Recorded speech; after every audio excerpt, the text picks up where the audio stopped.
What's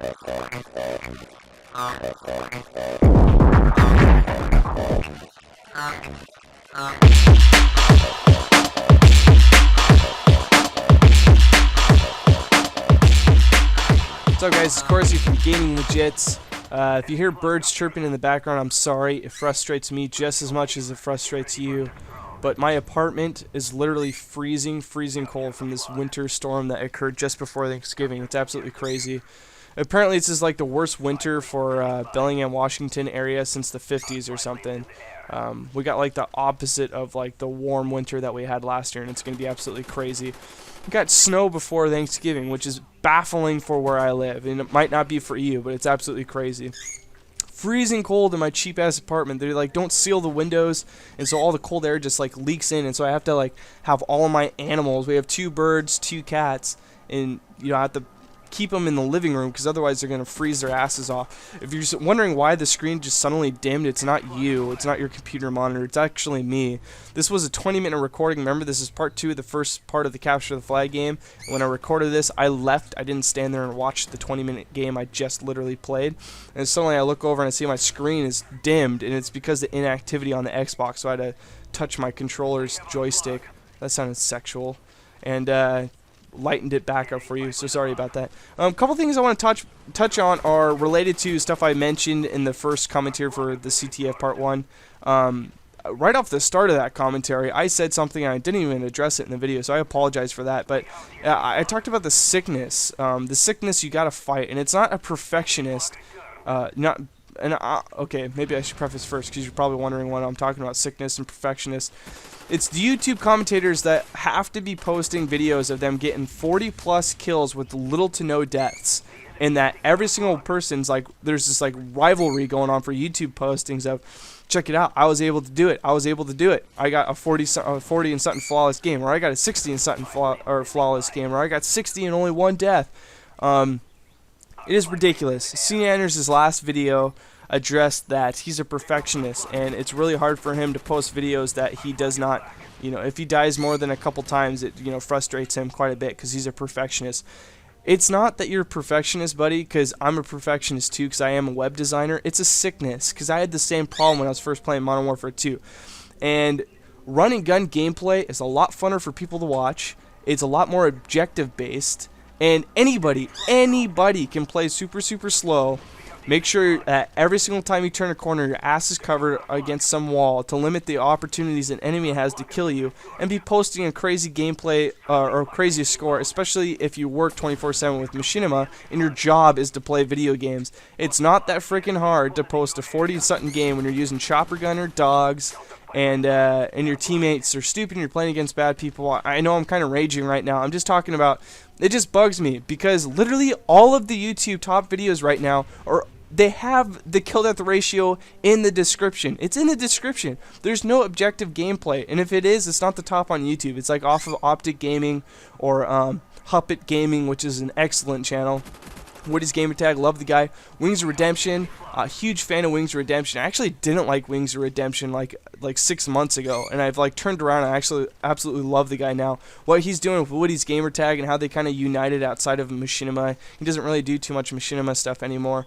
I don't not like Machinima. Listen, I would love to work for Machinima. I would love to be paid to play video games, and I really feel like I could bring something to that channel, Machinima, and to Machinima that focuses on objective and kind of gets away, maybe have some discussions with C. Anders and Hutch and work with him for objective games, and that's something I think people would really like to see. Seeing like Hutch and C. Anders working as a team, and maybe some other guys, just like Huppet Gamers. And if you guys aren't aware of these channels, I'm sorry I'm using all these references, but it just really bugs me. It pisses me off when I see this, because it's not an excuse that's valid to be saying that, oh, I'm a perfectionist. That's why it's not a perfectionist. Because if you're a perfectionist, you understand that there's sometimes you're going to die and it's completely out of your hands. There's nothing you can do. It doesn't matter how much of a perfectionist you are going to get killed unless you camp and play super slow and limit the opportunities for you to die.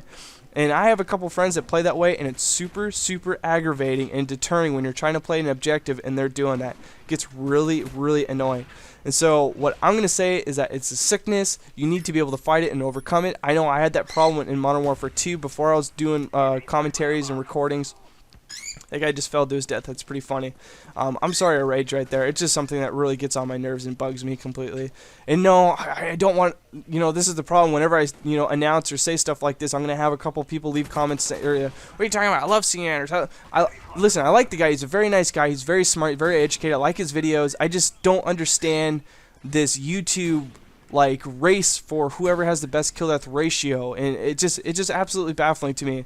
I wanted to transition to 90% of the games being objective based rather than 90% of the games being team deathmatch, whoever can get the highest score the fastest and post it. It just kind of gets annoying, and I hope you guys are on par with me on that and don't completely hate me for saying that. Okay, the other stuff I wanted to get to that I addressed in my last capture the flag game was relating to game battles. I mentioned that I was going to be doing game battles, and the type of game battle that I want to get into, because you have different options for what games you can do. And I want to get the MLG variants, and the reason why I want to do MLG variants because I think it evens out everything. It makes it so that's more like player versus player skill rather than what equipment and setup that you have and kill streaks, which I think levels out, and I think that's why MLG is so competitive, because it evens out. That's something about Halo. Halo, you don't have options for a bunch of different guns. And that's why Halo can kind of get boring after you play it a certain length of time, because you get the DMR. It's DMR, DMR, DMR, DMR pistol, DMR pistol. It's the same thing over and over and over again. You can't use different setups and different equipment, all that stuff. You don't have all that fun stuff. But MLG evens that out. So you still have, of course, the options between your guns and stuff. But since you don't have kill streaks, check this out. This is so interesting, I think, when you analyze this and start looking at it. How much do kill streaks affect Call of Duty games? It's absolutely crazy. Call of Duty games, kill streaks affect perks. And it's weird to think about, but if you didn't have kill streaks, a lot of your perks would disappear and you would have a lot less limited options, because your perks actually work for kill streaks, both benefit and defensive for your kill streaks.